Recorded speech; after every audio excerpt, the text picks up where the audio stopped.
भारत में हर बच्चा डॉक्टर या इंजीनियर या फिर कोई बड़ा ऑफिसर नहीं बनता, लेकिन भारत का हर बच्चा इस सिस्टम की शिकार जरूर बन जाता है। नंबरों की दौड़ दौड़, किताबों की बोझ और सवाल पूछने की मनाही सबसे बड़ी शर्मिंदगी उस बच्चे को मांझे जो सवाल पूछ ले। जी, आज हम बात करेंगे भारत के एजुकेशनल सिस्टम की, जो कि आपकी काबिलियत को, आपकी समझ को, आपकी नोट्स से आता है, आपकी ने फेयर कितने कंप्लीट किए हैं, इससे पता करता है भारत का एजुकेशन सिस्टम। इस एजुकेशन सिस्टम की शुरुआत कहाँ से हुई थी? इस एजुकेशनल सिस्टम की जो हम अभी है मेरी सिस्टम, उसकी शुरुआत अंग्रेजों के द्वारा हुई थी। अंग्रेजों के इसमें इसकी नींव रखी गई थी। इसका मेन मकसद किसी इंसान को पढ़ा लिखा या फिर समझदार बनाना नहीं था, बल्कि एक आदेश मानने वाला, रूल को फॉलो करने वाला और अंग्रेजों के पीछे पीछे दौड़ने वाला कलर बनाना था, जिसमें हम अभी भी आज़ादी के इतने साल हो चुके हैं, अभी भी इसी में फंसे हुए और इसी को फॉलो करते हैं। ये एक ऐसा एजुकेशन सिस्टम है जहाँ सवाल करने से ज़्यादा आंसर्स को, उत्तर को याद करना जरूरी माना जाता है। ये कैसा हमारा सिस्टम है? मैंने बताया आपको ना, यहाँ बच्चे की समझ, उसकी काबिलियत, उसकी समझदारी नापी जाती है बच्चे की कॉपी देख के। उसने कितने नोट्स प्रिपेयर किए, उसने फेयर अच्छे से किया है कि नहीं, कहाँ तक फेयर किया है, कितना कॉपी में छापा है, उसकी वो काबिलियत है।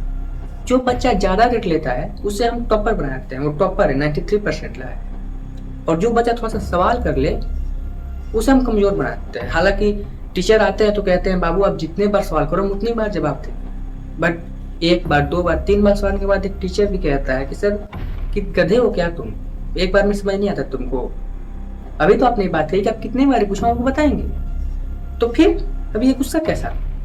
क्या यही शिक्षा है या फिर ये सिर्फ नंबरों का व्यापार है, जहाँ जो जितना नंबर लाए उसे उतना काबिल आते हैं, ये फ्यूचर में कुछ करेगा, और जो कुछ नंबर नहीं लाता ऐसे कहते हैं तुम सब्जी बेचोगे, ठेला लगाओगे। क्या यही शिक्षा है? हर साल लाखों बच्चे बोर्ड एग्जाम का बोझ झेलते हैं, बोर्ड एग्जाम देते हैं, और कुछ बच्चे इसको झेल नहीं पाते हैं। एनसीआरबी के आंकड़े बताते हैं कि हर साल हजारों बच्चे आत्महत्या कदम उठाते हैं। ये आपने भी सुना होगा बहुत बार, एग्जाम में फेल हुआ, आत्महत्या कर लिया। फिर यही सवाल उठता है मन में कि क्या एक एग्जाम किसी बच्चे की जिंदगी से ज्यादा बड़ा है?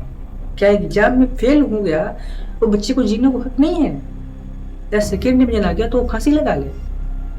ये प्रेशर कहाँ से होता है? क्योंकि कहीं ना कहीं हम इस प्रेशर में हमारे गार्जियन, हमारे पेरेंट्स का भी हाथ होता है। जी, भारत में बच्चा पैदा हुआ, उसकी कैरियर सेट हो जाती है।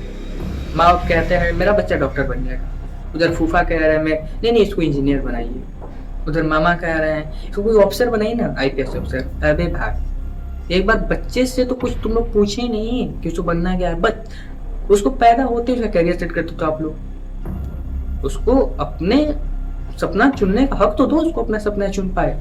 क्या करना चाहता है, किस फील्ड में जाना चाहता है, किस फील्ड में उसकी इंटरेस्ट है, वहां उसको जाने तो दो। फिर वही बात है, माँ बाप कहते हैं कि समाज क्या कहेगा। हमारे एजुकेशनल सिस्टम में ना जनाब, बच्चों की सपनों ज्यादा समाज की इज्जत जरूरी होती है। समाज कुछ ना कह दे, और वही समाज जब बच्चे सक्सेस होते हैं तो कहता है अब में तो मैंने भगवान को देखा था, पक्का सक्सेस हो जाते हैं, हमको पता था। और फेल हो जाते हैं तो कहते हैं ये तो बचपन से ही पता था ये फेल होगा, इसको कुछ नहीं जिंदगी में करेगा। भाई करे कहाँ से? भारत के स्कूल का हाल कौन नहीं जानता है। एक तरफ सरकारी स्कूल जहाँ टीचर कम, संसाधन कम, अब कहे कि उम्मीद भी कम। हालांकि इसमें उम्मीद कम क्या, ना ही बराबर समझिए। वहाँ पे बच्चे जाते हैं सिर्फ और सिर्फ भोजन के लालच में, शायद कुछ हमें खाने को मिल जाए, और क्या। और प्राइवेट स्कूल जहाँ बात करें, वहाँ पढ़ाई से ज़्यादा, शिक्षा ज़्यादा, फीस इंपॉर्टेंट होती है। फीस टाइम पे दिया, नहीं दिया, एडमिट कार्ड नहीं मिला, एग्जाम नहीं तो जाओ। फीस नहीं दिया 10 मिनट बाहर खड़े रहो। गरीब के पास सरकारी स्कूल है, आपने देखो गरीब का बच्चा जो है वो व्हाइट शर्ट ब्लू पैंट पहन के सरकारी स्कूल में जाता है। अमीर के पास इंटरनेशनल स्कूल है, बिल्डिंग से बिल्डिंग वाले स्कूल। मिडिल क्लास फैमिली के पास क्या है जनाब? सिर्फ एडजस्टमेंट। जी, वो नहीं तो सरकारी स्कूल में भेज सकता है, क्यों? समाज क्या कहेगा कि इनके बच्चे सरकारी स्कूल में पढ़ रहे हैं, और इंटरनेशनल स्कूल में भेजने की उसकी हैसियत नहीं कहते। और अभी तो युवा का ये हाल है कि डिग्री है, बीकॉम, बीटेक, अनेकों डिग्रियां हैं, फिर भी वो बेरोजगार है। भारत में आज डिग्रीधारियों की लंबी लाइन है। जी, मैं डिग्रीधारियों क्यों कह रहा हूँ? क्योंकि डिग्री बहुत ही इनके पास, पर कोई काम ही नहीं है इनके पास, कोई जॉब नहीं। क्यों?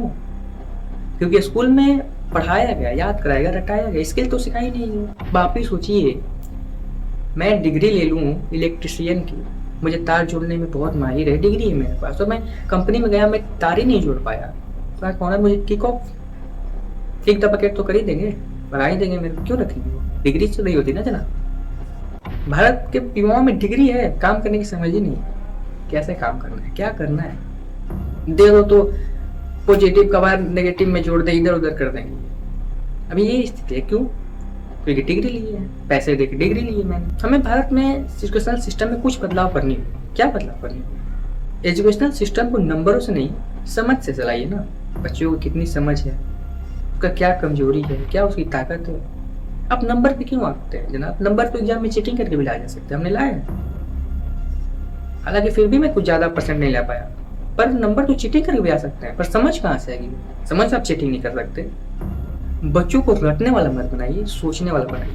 रटो मत। एग्जाम में हम लोग यही होता है ना जनाब, कि ये चैप्टर से क्वेश्चन आएंगे, ये क्वेश्चन आएंगे, ये 10 क्वेश्चन में से 2 क्वेश्चन आएंगे, इसमें से याद कर लो, रट लो, पास हो जाओगे। और हालांकि वो पास हो जाता है, लेकिन सर बच्चों को रटने वाला मत बनाइए, समझने वाला, उसमें से वो समझे।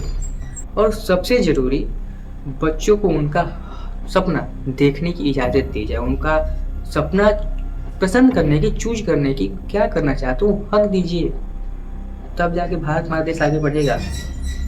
क्योंकि मुझे अगर क्रिकेट खेलना आता है और मुझे कोई इलेक्ट्रिशियन बनाया तो मैं क्या करूंगा वहाँ पे? और कोई इलेक्ट्रिशियन उसको लोग क्रिकेटर बनाया, तो फिर यही तो चल रहा है हमारे साथ। जो बच्चों के सपने, उनके विरोध जाना है। और बिहार में तो हालांकि बहुत ज्यादा है ये, बिहार में नॉर्मल बात है। बिहार में गार्जियन को उनका मतलब उनका ये मोटो ही होता है कि जो बच्चा कहते उसको अपोजिट करना है। अगर बच्चा कहते कि पापा मैं क्रिकेटर बनूंगा तो उसको पढ़ाना है, बच्चा कहते मैं बहुत बड़ी पढ़ाई करूंगा तो उसको नहीं, उसको ये पढ़ाना है।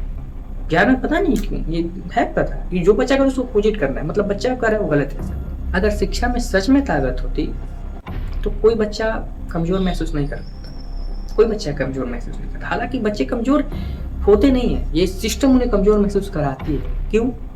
फिर वही अंग्रेजों वाली सिस्टम है ये, जहाँ हमें समझदार नहीं, एक आदेश मानने वाला क्लर्क चाहिए था ना अंग्रेजों को, वही सिस्टम हम समझ रहे हैं। ये डॉक्यूमेंट्री किसी सिस्टम के खिलाफ नहीं है, या किसी सरकार या फिर किसी के खिलाफ नहीं है, बल्कि हर उस बच्चे के लिए जो दबाव में चुपचाप रह जाता है, और जिसे आज भी चुपचाप दबा दिया जाता है कि पढ़ो ना यार, रटो ना, तुमको क्या मतलब है, क्या है।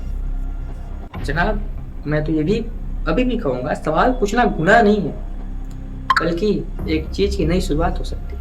सवाल पूछे बच्चा तो भी तो आगे बढ़ेगा। अगर आपको लगता है कि भारत का एजुकेशनल सिस्टम बदलना चाहिए तो इस वीडियो को शेयर करें, लाइक करें, हर उस टीचर के साथ, हर उस गार्जियन के साथ जो ऐसा सोच रखते हैं, हर उस बच्चे के साथ जो ये दबाव झेल रहा है। और अपने कॉलेज या स्कूलों में क्या कभी ऐसी परिस्थिति देखी है, ऐसे दबाव झेले हैं, या फीस न जमा पास एडमिट कार्ड नहीं मिली और अब बाहर खड़े? तो कमेंट में जरूर बताएं। आज इस डॉक्यूमेंट में इतना ही, मिलते हैं फिर कभी बहुत ही गर्मा गर्म टॉपिक के साथ। जय श्री महाकाल।